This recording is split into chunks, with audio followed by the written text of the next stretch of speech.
Bismillahirrahmanirrahim. Assalamualaikum warahmatullahi wabarakatuh.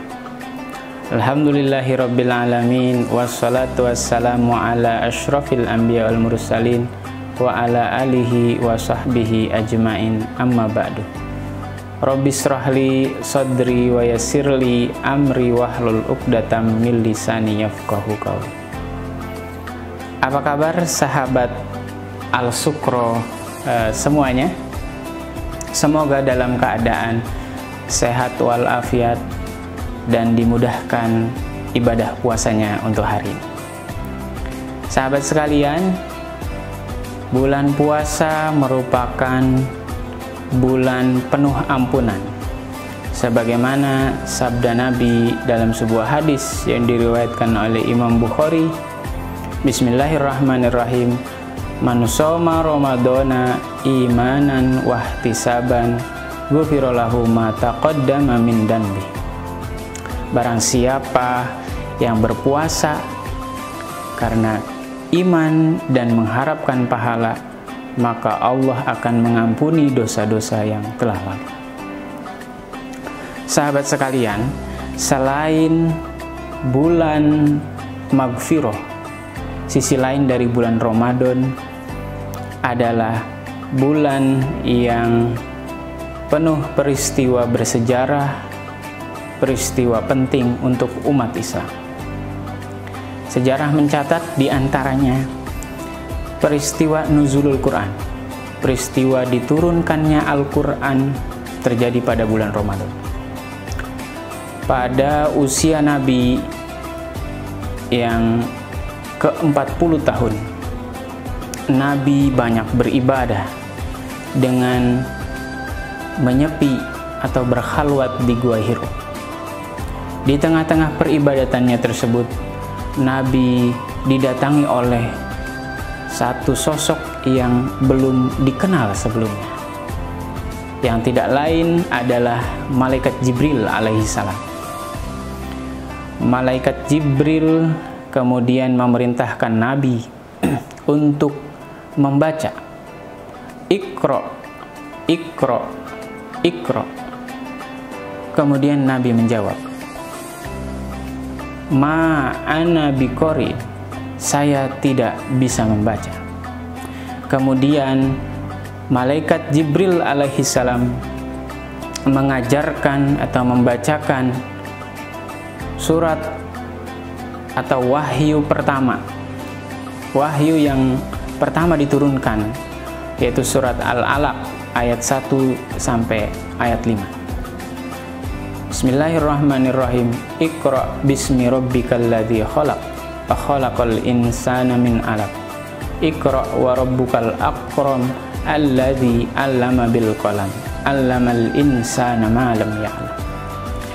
Peristiwa nuzul Quran tersebut terjadi pada 17 Ramadan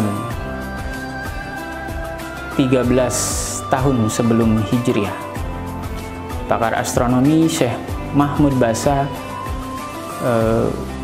bahwa waktu atau tanggal tersebut bertepatan dengan awal Februari 610 Hijriah. Dan di masyarakat kita, tanggal 17 Ramadan diperingati sebagai peristiwa nuzulul Quran dengan membuat berbagai macam kegiatan yang bermanfaat. Peristiwa kedua adalah Perang Badar. Perang Badar terjadi pada 17 Ramadan, sama dengan peristiwa nuzulul Quran pada tahun 8 Hijriah. Peristiwa tersebut merupakan peristiwa bersejarah untuk umat Islam yang menandakan awalnya kejayaan Islam. Peristiwa tersebut dikenal dengan Ghazwah Badar Al-Kubra, di mana pasukan muslimin berperang dengan kaum kafir Quraisy dengan jumlah yang sangat jauh berbeda. Umat muslimin berjumlah 313, sedangkan kaum kafir Quraisy berjumlah 950 pasukan. Tapi dengan takdir dan pertolongan Allah, kaum muslimin berhasil memukul mundur kaum kafir Quraisy dan memenangkan perang Badar. Peristiwa yang ketiga adalah peristiwa Fathu Makkah atau pembebasan kota Makkah.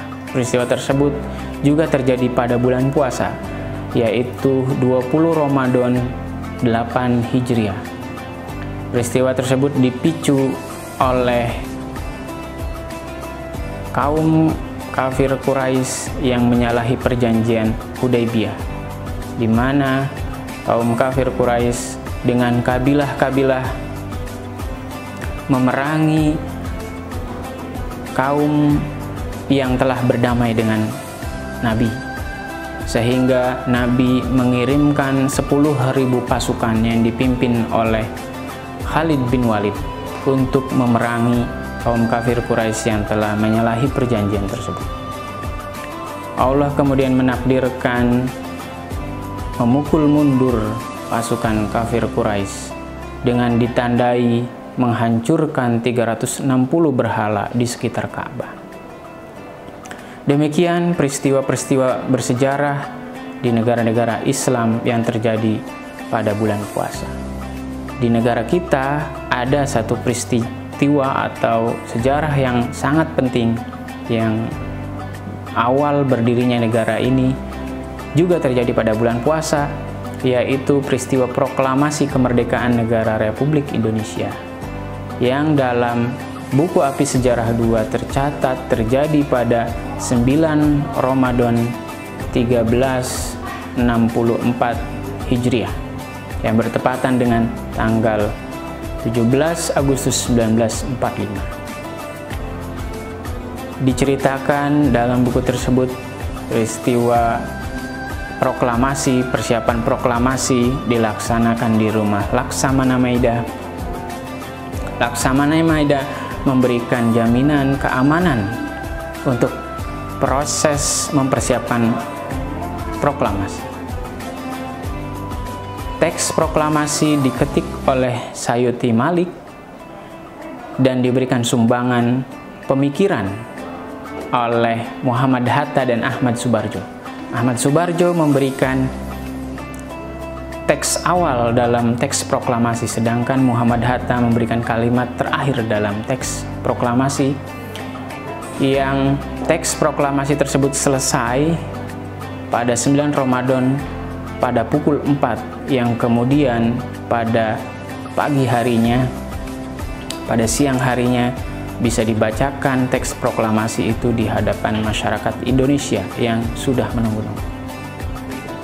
Dengan peristiwa tersebut, dengan sejarah tersebut, kita bisa mengambil hikmah bahwa dalam keadaan berpuasa, tidak makan dan tidak minum, yang secara rasional, secara logis, kekuatan kita berkurang, tetapi ternyata banyak sejarah penting yang terjadi pada bulan puasa dan kita tetap bisa menjalankan ibadah puasa. Jadi semoga kita tetap bisa menjalankan puasa dengan produktif, penuh karya, penuh kerja, penuh inovasi, walaupun dalam bulan puasa, karena bulan ini adalah bulan ampunan, bulan barokah, bulan mulia untuk umat muslim. Sekian kultum untuk hari ini, semoga ada manfaatnya. Terima kasih. Assalamualaikum warahmatullahi wabarakatuh.